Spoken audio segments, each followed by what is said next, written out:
এই ভিডিওতে আমি আপনাদের সাথে শেয়ার করব 500টি গ্রেডিয়েন্ট কালার ব্যাকগ্রাউন্ড, যে ব্যাকগ্রাউন্ডগুলো আপনারা খুব সহজে যে কোনো ধরনের ডিজাইনে ব্যবহার করতে পারবেন, যেমন thumbnail design, banner design, poster design, আর অন্যান্য যে ডিজাইনগুলো রয়েছে যে কোনো ডিজাইনে আপনারা খুব সহজে কিন্তু এই ব্যাকগ্রাউন্ডগুলো ব্যবহার করতে পারবেন।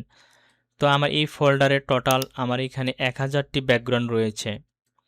তো আমি আজকে আপনাদের সাথে 500টি ব্যাকগ্রাউন্ড শেয়ার করব, এরপরে আবার 500টি শেয়ার করব। আমার কাছে অনেকগুলো ব্যাকগ্রাউন্ড রয়েছে, আমি যদি পরের পার্টটা দেখাই, এখানে আমার আরেকটি রয়েছে, এখানেও আমাদের 1000টি রয়েছে। টোটাল 2000টি আমি ব্যাকগ্রাউন্ড আপনাদের সাথে শেয়ার করব।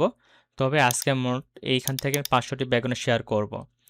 যেগুলো আপনার ডাউনলোড করবেন কীভাবে সব কিছু বলে দিচ্ছি, অবশ্যই ভিডিওটা শুরু থেকে দেখেন, তাহলে সহজে জিনিসটা বুঝতে পারবেন।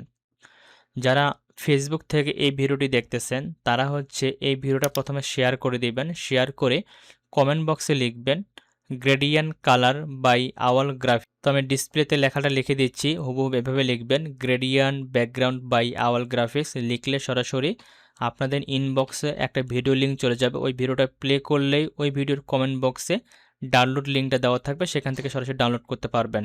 কারণ আমি সরাসরি লিঙ্কটা দিতে পারতাম কমেন্ট বক্সে, কিন্তু ফেসবুক যে কমিউনিটি গাইডলাইন রয়েছে, মানে এখন বিভিন্ন ধরনের লিঙ্ক শেয়ার করলে সেটা হাইড করে দিচ্ছে, আমি লিঙ্কটা দিলেও আপনারা সেটা খুঁজে পাবেন না, মানে কমিউনিটি গাইডলাইনের আন্ডারে পড়ে যাচ্ছে। এই জন্য আমি এইভাবে লিঙ্কটা দিতে পারতেছি না, বিভিন্ন প্রসেস অবলম্বন করে আপনাদেরকে লিঙ্কটা দিচ্ছি। আপনারা যদি ইউটিউব থেকে সরাসরি ভিডিওটা দেখেন তাহলে ইউটিউবের কমেন্ট বক্সে দেখবেন লিঙ্কটা দেওয়া থাকবে, সেখান থেকে আপনারা সরাসরি ডাউনলোড করতে পারবেন। আর যদি ফেসবুক থেকে দেখেন তাহলে অবশ্যই gradient background by Awal graphics লিখে মানে কমেন্ট করবেন, তাহলে সরাসরি আপনার কাছে লিঙ্কটা চলে যাবে। অথবা আপনারা ইউটিউবে গিয়ে আওয়াল গ্রাফিক্স লিখে সার্চ করবেন, সেখানে আমার দ্বিতীয় ইউটিউব চ্যানেলটি পেয়ে যাবেন, সেখান থেকেও আপনারা ডাউনলোড করতে পারবেন।